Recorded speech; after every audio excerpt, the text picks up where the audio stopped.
There's nothing wrong with your speakers. This is Woody Harrelson and Marissa Tomei on their All in the Family Jefferson's Reboot.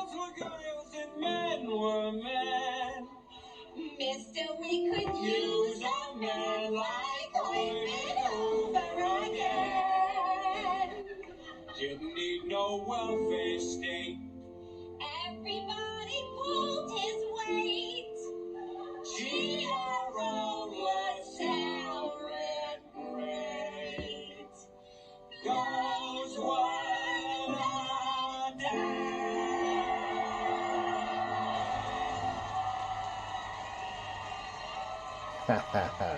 Hey, that was ABC. Gosh, what day? Well, today is Sunday, Memorial Day weekend, and happy Memorial Day weekend to everybody. I'm going to try to relax. I've got 45 minutes to do this on my Spreaker, so I need to just relax. But when was that? I think it was Tuesday. It was live at 8 o'clock p.m. Pacific time, and I think it was recorded live, and it's played. It's kind of like a Saturday Night Live thing. It's not really live, but it's recorded live, and it was 8 p.m. Pacific Eastern time, their time, and then when it was 8 p.m. Pacific time, it played also. But it was pretty cool. I've got a list of the main characters. Let's see. Right now it's 8:21. I've been up since about 4:30 actually, and then again I woke up, and then I got up at about 5 a.m. and I've been producing this show. And right now it's 8:21, and that's producing quickly, you know. But it's 8:21 a.m. Sunday, and I was up before the crack of dawn, and people on the East Coast are already driving to or getting their sermons ready for church, and I was up before anybody's. Well, pastors probably get up pretty early. But be that as it may, I want to say a shout out to my friend Richard White. Exactly 2 weeks ago today on a Sunday after church, his place burnt down. He was weed eating his yard, and there was an electric fire. He was in a double wide trailer, which is a 1966 trailer. No asbestos, thank God. But they had aluminum wiring, and for you electricians, you know that you don't just put a new copper wire and twist it with a cap on an aluminum wire. You're asking for a disaster. But I don't know if that happened previous to where when my friend moved in, but his place burnt down, and normally he would have been taking a nap, and so he was outside, and he ran in. The fire department was there, and my friend ran in and grabbed his cat, rescued his cat, so him and his cat are fine. But the fire was so hot that his company car in the driveway turned on, and I don't know what that's all about, but we're gonna have to find out from an auto mechanic, electrician, or whatever. What's the possibility of a car getting so hot that it actually turns on? But the vehicle was saved, and some friends from church have been going to his place every day for the past couple weeks, helping him clean up. And he's bringing he's not going to pay a premium or anything. We're all saving him from paying any kind of a premium and bringing the cost down. And now it's like down to the bone. The only thing left to take to the dump and recycle and whatnot is the electrical and the plumbing. And it's going to be ready for somebody to come and take away and bring in a new home. So thank God for the church that they were just there immediately. He asked for help and he got help.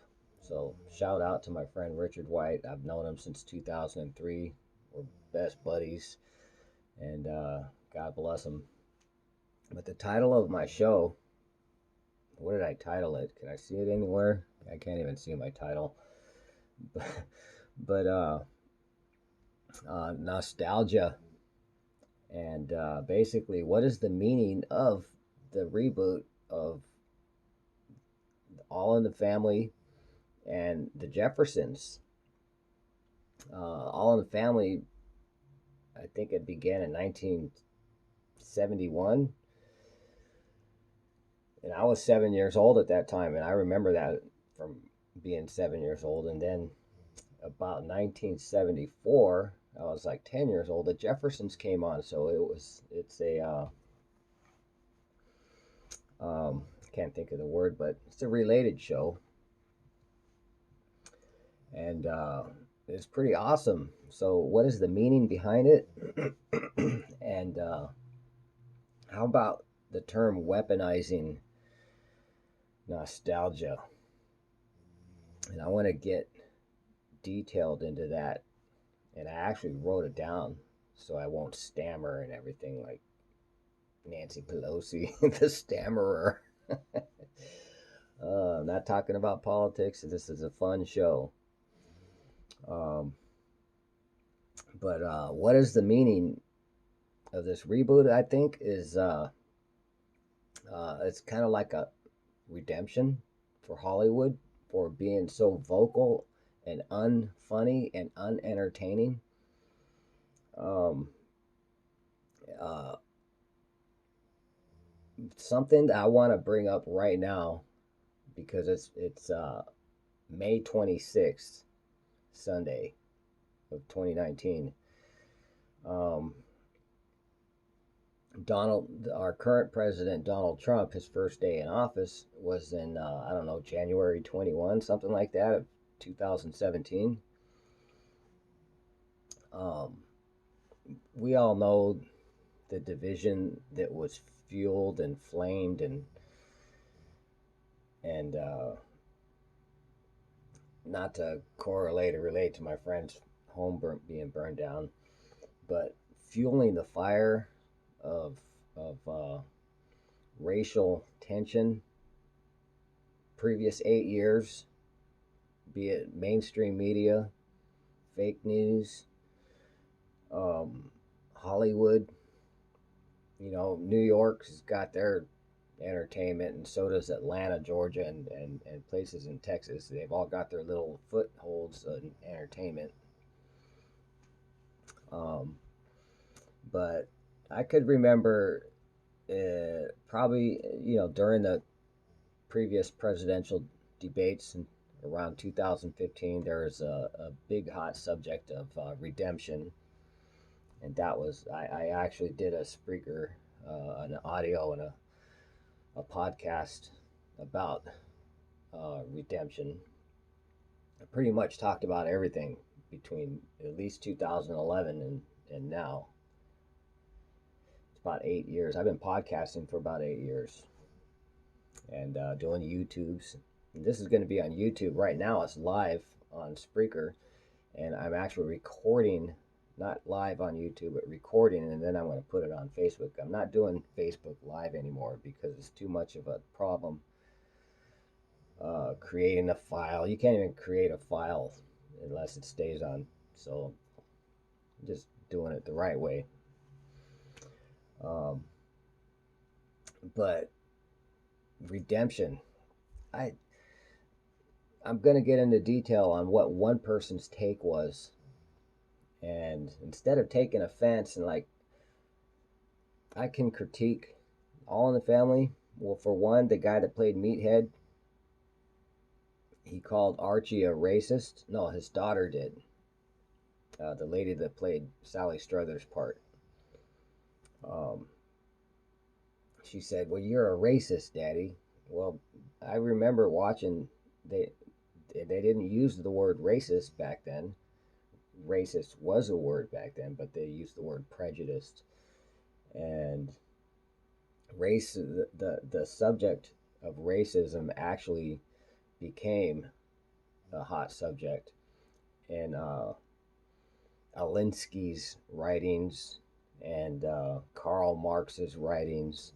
The communists trying to infiltrate the governments of the world used racism as a weapon to control people's minds and thoughts and ideals, political ideals. But so redemption, I think in my opinion, after watching it, it was awesome. It was funny. It was entertaining. And it was awesome. Exactly the way the Jeffersons, Good Times, All in the Family. It was entertaining when I was a child, and it was actually good. And Norman Lear, he's 96 years old now. You know, if you're a studier of entertainment, the real intentions of writing, it's exactly like the intention of an artist when they do an oil painting or a drawing. They don't reveal what they see in it. It's left up to what people see in it. And more often than not, we're wrong on what the meaning behind a piece of art and entertainment is. But to me, shows like All in the Family, they're meant to bring people together and show you what it looks like. As my mother used to say, look at yourself in the mirror when you talk. Look at your face. She's Italian. She's from the back in the day. She was born in 1935. So a popular old saying was, look at yourself. So with television especially, we can look at ourselves when we say things. And there's always a moral of the story. Not so much nowadays though, but there's always a moral. I'll just say always, blanket statement. There's always a moral of the story. And that's what's important. So they use the word racist, and then Jamie Foxx did an awesome portrayal of George Jefferson, originally played by Sherman Hemsley, but he used the N word and they bleeped it out. I don't think he did that just for publicity. I think it for artistic purposes, artistic license. Um, so, in keeping to the point, let's go through who played who. There's a show called Blocker with an actor called Ike Barinholtz. I think he did an awesome portrayal of Meathead. Carl Reiner, Rob Reiner, yeah, Rob Reiner, and Carl Reiner is his father, famous producer. So he did an awesome portrayal. Didn't quite look like him, but he still did an awesome portrayal. And who played Sally Struthers' part was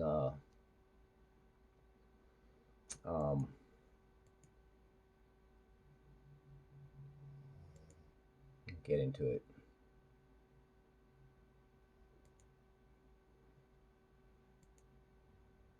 Everything was fine. Marissa Tomei, she played Edith, and she did a perfect. Now I'm going through who did a perfect job. Marissa Tomei did a perfect job. Didn't quite look like Edith Bunker, but she still did a perfect job. And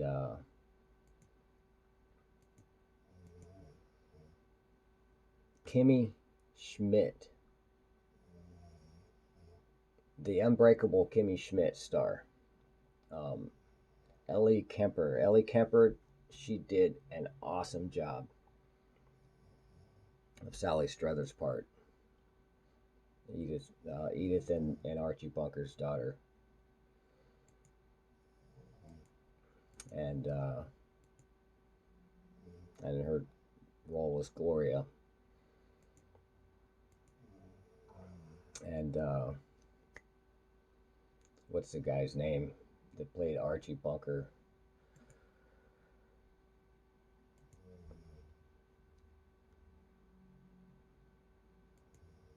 Bear with me, bear with me. I'm having a brain aneurysm, right? Woody Harrelson, he did a he did a perfect job in portraying Carol O'Connor's part, Archie Bunker, except for he wasn't slightly heavy set, and he didn't have a cigar in his hand, and that's probably for the children who don't want to portray smoking. So they did that, and they two things they did. They didn't have the cigar that Archie Bunker was so memorable with, and they actually called Edith, Archie's daughter, called him a racist when she probably should have called him a bigot or prejudice. But that's probably just a little slip. Maybe not. I say Hollywood is kind of like politics. They say that nothing is by accident in politics. Well, you could also attach that to Hollywood. Also, nothing is accident in Hollywood. But again, I'm going to point out that I think it was an awesome job of Hollywood taking a first step of redemption. And now on to the Jeffersons.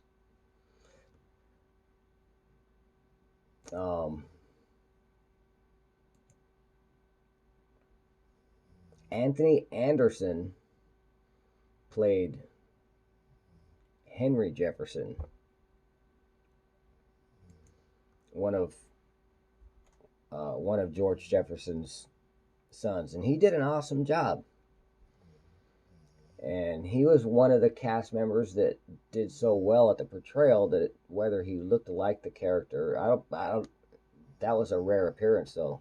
Well, I don't remember seeing that when I was him when I was a child, but didn't look exactly like him, but he still did a perfect job. And of course, Jamie Foxx was perfect for George Jefferson, except for Jamie Foxx is tall, and George Jefferson was actually in real life known for being short, but that didn't matter. And this is my critique of the Jeffersons. I think it was awesome. And of course, and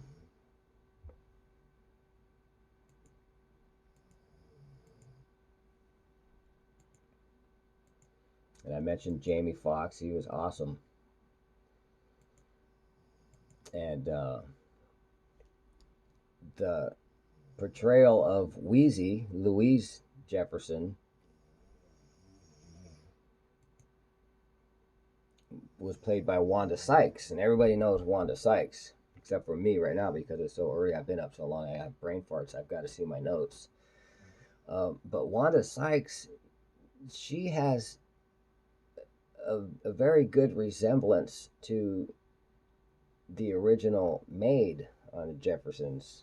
So she could have played the maid, but she's so high profile that she was given an opportunity to play Louise Jefferson. So, but she did a good job. But in my opinion, Louise Jefferson, or Wheezy as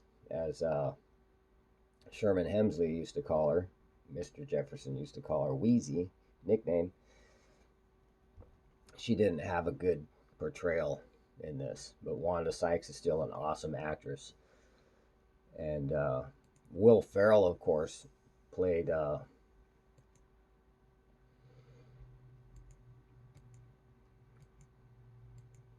Mr. Beasley, but Justina Machado actually played the part of the maid, and she did a good job too. But again, the maid should have been played by Wanda Sykes, and the maid would have been done total justice. But the maid was not done justice either. So Wheezy and the maid, they weren't done justice on who they had portrayed for this reboot.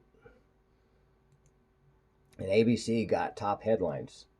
The next day, they showed the results of the headline, the ratings, and NBC came in second place. But Florence, the maid, um, originally Marla Gibbs, she wasn't done justice, but Machado did a good job as that part. And of course, Will Ferrell, he didn't look like uh, the betrayal of Mr. Willis, Tom Willis, originally played by Franklin Cover. He didn't look like him, but his mannerisms were awesome. So Will Ferrell did a terrific job. And something of note, Kerry Washington played the part of Helen Willis. And that was a mixed racial marriage. Mr. Willis and Mrs. Willis. Mrs. Willis being black and Mr. Willis being white. And that was a hot topic in the 1970s, especially 1974. And a decade later, Michael Jackson and what's her first name? Presley.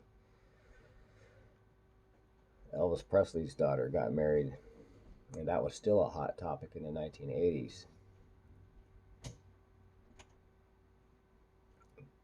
But Kerry Washington did a terrific job.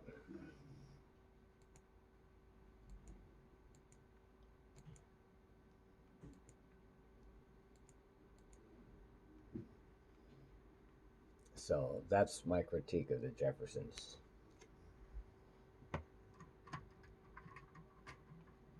So what I'm going to do now, I'm trying to be quiet because I don't want to wake everybody up and disturb everybody in the home. It's still early. So,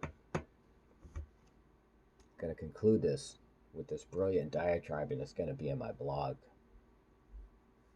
So that's why I wrote it down. So I'd be happy if people would just learn to not be so easily hurted.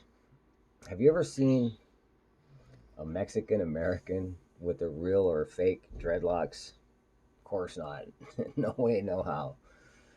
They got the lowrider, the timeless lowrider. And it's made leaps and bounds, hailed as awesomeness in every color of American society. Soon, children of Arab refugees will be creating their own lowriders. Can you wait for that? How about hair extensions? You see where this is going, right?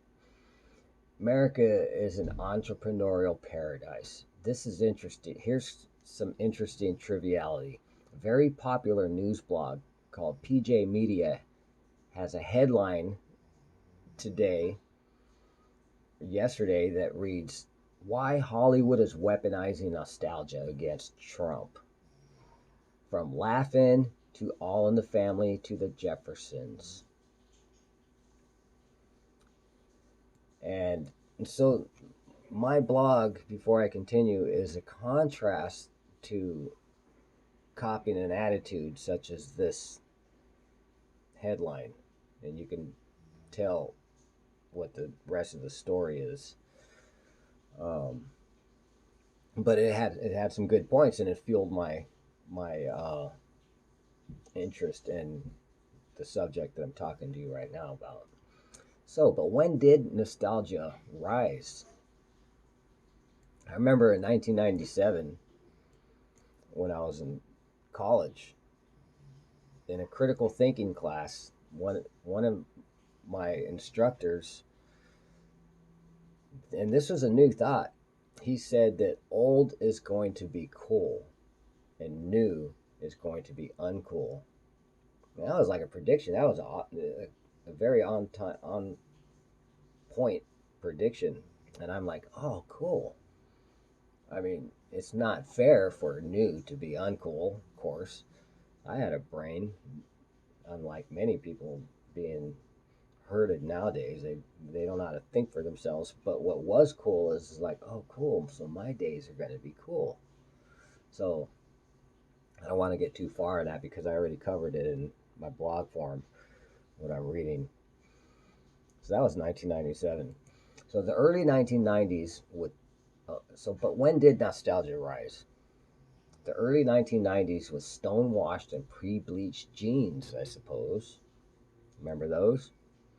But then again, the mid 1970s saw the Urban Cowboy and a movie with John Travolta and whoever played his girl in that movie. Thanks to pop country hits from Kenny Rogers, Glen Campbell, and others. And that barely lasted into 1980. Also, where would the capital of nostalgia be located if there was a nostalgia capital? Ever thought of that? The U.S. South, the South, the southern states would be, in my opinion, the capital of nostalgia. But I don't even think that they see it as nostalgia. But the U.S. South, or how about Amish-country? You could say that. Cowboy boots, western hats, and attire actually never really went away. 19th century handmade clothing and farm hats and bonnets is really about as nostalgic as it gets if there's some competition going on. You know, a horse and buggy used faithfully by the Amish have definitely stood the test of time. And we're concerned about the Trump era being exploited by Hollywood's quest for ill-gotten gain. Well, that is what's been going on, of course. You even have comedians, seasoned comedians, saying that the comedy just isn't funny anymore because of all of that stuff. And they need to get back to being funny again. Which the reboot, I think, was All in the Family and Jefferson reboot was an awesome first step. So no, I'm not concerned at all. I still have a fraction of an ounce of faith in the human race. It will be seen for what it is. Another obvious reboot of the anti-Nixon era that didn't even last into the 1980s. Remember that? That's another story, but you could say the so-called hippie reboot made a concerted effort to rise again, but even they had to settle for their own descriptive hipsters. The older hippie generation just wouldn't have it. The nerve of a bunch of late 1990s kids attempting to identify it was something they'll never have a clue of, no matter what mainstream media peddles to their audience. It actually took from the late 1990s well into the second decade of the 21st century. It's 2019 now, we're almost done with the second decade of the 21st century. But it took that long for the recently coined hipster movement to catch on, and hardly any sooner of its final acceptance as its pseudo-normal social acceptance, not before investors had a chance to actually profit though. And the proof of the hipster demise is, get ready for it, the so-called man bun. Really? Now they're really going back. Japanese shogun, anybody? That's what the man bun reminds me of. So I think I'd rather settle for a colonial man blouse. Remember Jerry Seinfeld with this pirate shirt? The man blouse? It didn't catch on. But I would rather go with a colonial man blouse than the shogun bun, you know. So please, God, get rid of the man bun. It's infiltrated everywhere. So that's my show for the day. It's 8:49, and gotta get ready for church and Memorial Day weekend. So God bless you with all of your potlucks, barbecues, parades, and just honoring those who did not make it back from war. So God bless you guys. Have a wonderful day.